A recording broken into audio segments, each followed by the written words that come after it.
My name's Kent Lassman. I'm the president at the Competitive Enterprise Institute. And the very first thing I want to do might be the most important thing for the rest of the evening. I want to invite you to meet and get to know and either reestablish or start a relationship with some of my colleagues. These are people that have arranged this evening. They work very hard on our communications and our events, or might be responsible for one or more parts of the agenda for Congress that's available for all of you to pick up as you leave. So if you work at CEI, or you came with someone from CEI, could you raise your hand for me? All right, my most important work has been accomplished. I don't want to presume that everybody knows everything that we do. So a very brief summary, bring you up to speed. The Competitive Enterprise Institute is the place where you can turn, where your colleagues can turn, where people on the other side of the hill can turn when they need help with regulatory issues. We do economic regulatory issues, not just because it's a lane and it's a way to distinguish ourselves, although it is, because that's our specialty. It's an area of focus. It's what we do that others don't specialize on. But because we know it's behind so much of all the other work that you do. So when you're trying to address problems for your boss about how and where and under what conditions people work, or what gets produced in this country, how it's sold, how we relate to each other, not just in a commercial sense, but how we relate to each other through institutions.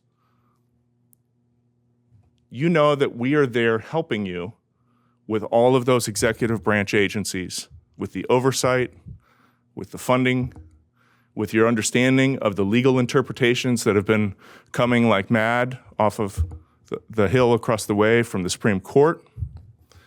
And our job is to make it easier for you and help your boss succeed, because we know that Article 1 is where the central power of the United States federal government is and ought to reside. It's with you, with the Congress.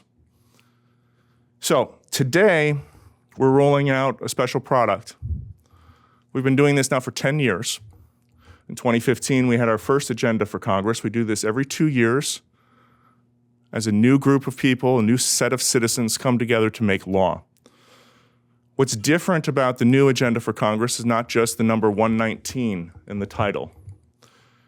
Spanning 15 topics, economic regulatory topics, with more than 50 discrete proposals, we use the following lens, the following matrix to decide what to include and what to exclude this time around. We asked ourselves, well, how is this going to land? How are they going to use it? What is it that we can put into our proposals that can actually attract attention and support from a broad base of lawmakers across the political aisle, across the Capitol, across different conferences or caucuses, which are not always unified. So each of these 51 proposals is something that we have decided or seen evidence of in previous Congresses can generate support from more than a narrow slice of the Congress. And we think that's important. As we look at the same information that you do about the last election and about what brought your boss here to Washington, we see that people in America want the Congress to function. They want you to get something done. And most of all, I believe when they use that phrase, get something done, they're talking about getting government off their back, making it easier for more people to live their own life in their own way. With that sort of outlook, I am so very excited to have Rand Paul with us today. Senator from Kentucky has been a leading light on so many of the issues that we champion. I asked Francisco, where's Francisco? Can you raise your hand? I asked Francisco there for a short list of everything that Senator Paul has been doing that we think is pretty great. And he gave me, I am not kidding you, 11 pages of material. We're going to work on either getting some of those things passed so that my list gets shorter, or helping Francisco with that short list. Just a couple of them. For many years, championing the REINS Act, work that was pioneered by Wayne Cruz, Ryan Young, others in this room. Senator Paul's been at the forefront. Separation of Powers Act. So much of our work on the regulatory state comes back to constitutional questions. SOPRA, as a piece of legislation, doesn't exist unless you understand the separation of powers. Transparency of the regulatory state. It's Senator Paul who's original co-sponsor of a bill to audit the Fed. Not just a place where they set interest rates. I remind all of you, this is a place where they regulate how banks interact with other banks. A crucial behind-the-scenes piece of how our economy works. Because if you can't put capital at risk, you can't innovate or be an entrepreneur. And then just this morning, Senator Paul announced his new legislation for a national right to work bill. Something that if you are not yet ready to cheer for, I'm ready to lock those doors and persuade you until you get there. Senator Paul, please, we'd love to hear from you. We'd love to hear about your priorities. And as I understand it, you'll be willing to take a few questions after remarks. Only if they're easy questions. Only easy ones, sir. Yeah, Thank you. Thank you.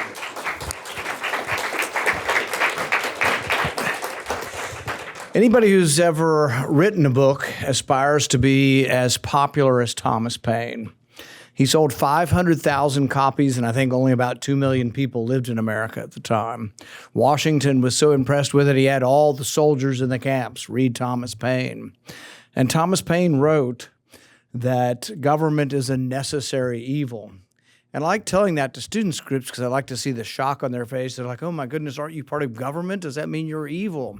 But I think it's a good way of putting government into perspective as we look, whether it's regulation or spending or size of government, that government is a necessary evil. You have to give up some liberty to have government. So you don't want to give up much, so you want government to be as small as possible. Henry David Thoreau wrote, quoting somebody else, it was apparently a maxim of the day that government is best that governs least. A lot of people don't realize what he said after that. He said, really, government is best that really governs none at all. He didn't want much government at all because you lose your liberty to have government. But that's what hangs in the balance. And I think everything needs to have sort of a two-step test, sort of the liberty argument and also the argument of whether something is effective. And that's a secondary argument, but also an important argument. When you're taxed or when you're regulated, if there are no taxes and no regulation, you're completely free to do what you want to do with your stuff, whatever people will voluntarily pay you. Then you're completely free. But most of us have acknowledged there's got to be some government. Keep the peace, maybe to do the roads, although some libertarians think we could do the roads also. But there's going to be some government. We acknowledge it, but we have to give up something. So I always tell people, if you're taxed at 100% rate, you have no freedom. They've taken everything that you've worked for, that you want to enjoy your life with. They've taken that from you, so you're not free. If you're taxed at a 50% level, you're 50% free. Regulations are kind of the same way. If you have thousands and thousands of regulations, it's not really your property. It's sort of like you're renting your property. You know, if the taxes are 50% on your house, you really don't own your house anymore. And so really it's this pendulum. Where's the pendulum now? Well, the pendulum's been going to this side of losing liberty for a long, long time. Government's gotten bigger and bigger under Republicans, under Democrats, and back under Republicans and back under Democrats. Bigger and bigger and bigger. Now, there is another argument that enters into this. It's not all just about your freedom, although I think that's the most important argument. The secondary argument is one that Milton Friedman made, and that's on effectiveness or efficiency. And he said that nobody spends somebody else's money as wisely as their own. And I think that's a good way to look at it. Can whatever's being discussed be done by the marketplace? Or would insurance cover this? People say, we have to have a regulation. Well, maybe insurance wouldn't insure the businesses unless they did something that's safe. So maybe some of these things would be regulated by the marketplace and actually can and are to a certain extent regulated by whether something's insurable. You got a behavior, you can't be insured. You got to maybe have a sprinkler system in your restaurant, not because the government tells you to, but you can't get insurance unless you have a sprinkler system in there. But it is true that nobody spends somebody else's money as wisely as their own. If I ask each of you for $1,000 to invest in this new project I have, this new business, you'll think, long and hard probably, depending on how rich you are, but you'd think, how many hours did I have to work to make $1,000 before you give it to me? But if you were all in Congress and I ask you for $1 million each, you'd say, we're all in, whatever it takes, because it's not your money. I've brought up often with Democrat counterparts on committees, well, we have to make some tough decisions whether or not we should spend it on this or this. And they're like, well, we shouldn't have to decide. I mean, we shouldn't have to make a choice. It's like, really? I thought that's what legislating was about, having finite resources and making a choice. But probably for the last 40, 50, 70 years, no choices have been made. If you come to me and you say it's for motherhood, it's for apple pie, it's for girls, it's for boys, we'll just do it because it sounds good and we'll do it. We have no restraint. There is no restraint. And according to some, they say deficits don't matter. We can just print it up. The modern monetary theory. But one thing we do know is that the more local the government, the more responsible they are. Not because they're better people, but because they don't have a printing press. So anything you can shift to the local burden, like really, I'm not so sure government should be involved in healthcare at all. But we're far away from that. But now we have a program for the poor. It's called Medicaid. It's split between the federal government and the state. Since 2010, everybody on Obamacare has been paid 90% federal government, 10% states. You could transform or save hundreds of billions of dollars just simply by saying the states should pay for half of it. Same way with disasters. Everywhere there's a disaster, the government usually says, we'll forgive the states and they don't have to pay anything. The government's going to pay 100% because it's just borrowed. But we need to start pushing these things back to the states and localities because they don't have printing presses. And states aren't perfect, but they're a lot better. What's even better is your county government. Your county government really doesn't borrow much at all. They might have a bond issue for a school or something, but they don't just borrow 30% of what's being spent. How bad is it in Washington? 4 programs consume all of your taxes. Medicare, Medicaid, Social Security, and food stamps consume all of the tax money. We vote on a budget each year, and we think we're important. We're voting on the budget. The budget's only about a third of the spending. 2/3 of the spending is on autopilot. It consumes all of your taxes, and everything that Congress votes on is now borrowed. It's almost exactly equal. The discretionary budget, military and non-military, is about $1.8 trillion, 1.9. It's in that range. That's about what the deficit is. The deficit this year was supposed to be 1.9, but they're just getting ready to add $300 billion more for California, and it'll go to 2.2. 2.2 trillion. That's going to happen under Republican watch. Now, they'll say, well, the Democrats were in charge through half of the year, but they're not going to do anything. There's a budget that's going to come out to do reconciliation. What is the first reconciliation bill? It's the Republicans exerting their power to do good. Now, we've talked about the REINS Act, which says that regulations over $100 million would come back and be voted on before they can become law. And that's a great thing. Jim DeMint had the bill before me, and then I took it over, and we've been fighting. We're trying to see if it could be reconcilable, meaning go on the simple majority budget act. But the thing is that they're also talking about using the first reconciliation bill, the one that'll be simple majority. It's going to be a spending bill. I thought we were the conservative party, the ones who wanted to conserve your money. It's going to be a $325 billion spending bill. And they don't tell you this, but if you look closely and read between the lines, the people promoting this bill are the people who think that the military should have no caps. So the military is going up at 3% under sort of the current baseline of things. Other discretionary has been held a little bit more firm. They're going to add $150 billion in the military. That's what this is all about. They're also going to do $175 billion for the border. Am I for controlling the border? Yeah, I'm for controlling the border. Am I for military? Yeah, I'm for about 90% of what we spend, probably. Not 90% plus 3% plus another $150 billion. We just don't have it. It's making us weaker. The greatest threat to America is from within, not from without. We are not going to be invaded. Does that mean we need no defense? No, we should have a defense. We should have missile deterrent, all these things. But we shouldn't just spend money willy-nilly. Our greatest threat's from within, of destroying the currency. So while we have some good things we may do in reconciliation, realize the first bill coming out of the Senate is going to be a spending bill. And the numbers they're giving that we're going to spend are just playthings. They say, oh, it's just a vehicle to get to reconciliation. So we're going to pass a budget that's completely and entirely meaningless. It says we're going to spend $4.6 trillion in on-budget spending next year, but we're really going to spend 5.6. And I said, well, why are you putting that number in there if you're really going to spend this? Well, it's aspirational, and maybe in 2026 we'll actually have a number in there we're going to use. And it's like, I thought we were the conservative party. So there is still a level of frustration and a division within the party. There are, on a good day, when we talk about saving money, sometimes 3 of us, sometimes 5, maybe 10 in the Senate.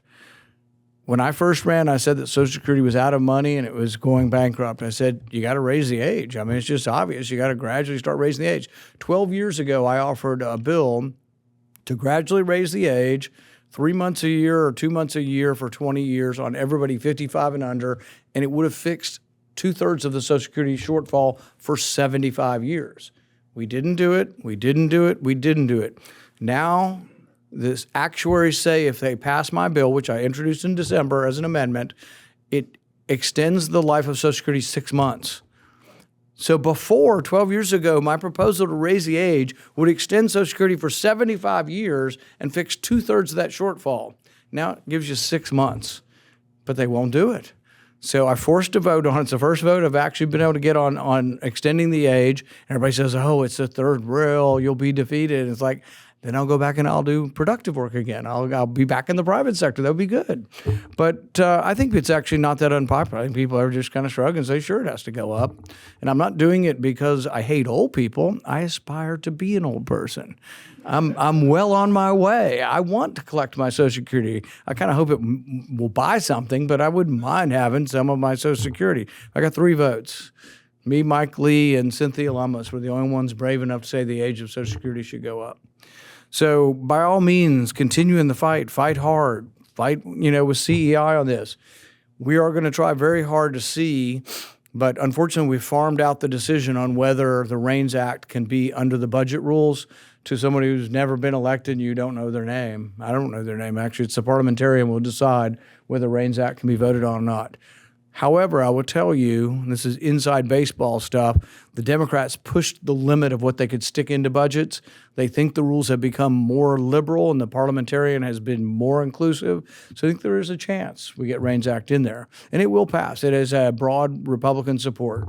Let me think how many Democrats. 0 will vote for it. But and it would dramatically change things. It doesn't necessarily fix the spending side of the problem, but it would do a lot to the regulatory side. And somebody made the comment the other day that said it used to only be a few that were only 100 million, I don't know, 10 or 20, but now it's, over 100, right? Or a couple hundred. It's gotten more and more because everything's so expensive and the regulations are so expensive. But we keep working on that issue. The other thing I would say on the regulatory front, and then we'll take a couple questions, CRAs, the Congressional Review Act, things that have come up in the last, I think it's 90 legislative days, whatever the rule is, we can remove through a simple majority vote if the president will sign it. So the only time it works is when you have Republicans in both House, Republican president, we can repeal 10, 20, I think we did 17 last time, so we're going to repeal some things. The other thing I've suggested, and this would be good for CEI to talk about, maybe some of your experts to look at, is let's say the regulation was written in 1975. You can't do the CRA on it unless maybe you rewrite the regulation and make it a brand new regulation. So could you take some terrible, awful regulation from 30 or 40 years ago, tweak it, rewrite it, and reissue the whole thing? And then the whole thing would be up for CRA. Wouldn't that be nice? I think it's worth a try. A reporter came up to me in the hall and said, I understand Cynthia Lummis she's mad at the Fed and they're not giving them any information. And she talked about auditing the Fed and she said she might just come talk to me because my committee granted me subpoena power a month ago. So it kind of would be an interesting concept. If we can't get the votes to audit the Fed, why don't we just subpoena them? So we could subpoena records. If we want to know what they bought, what their assets hold, they have like a $9 trillion asset sheet, which is debt. If we wanted to know the denomination of the debt, what kind of debt they hold, why don't we subpoena that? So I'm seriously thinking about it. We'll probably send them a nice, polite letter, and if they don't respond, then we'll see if a subpoena works with them.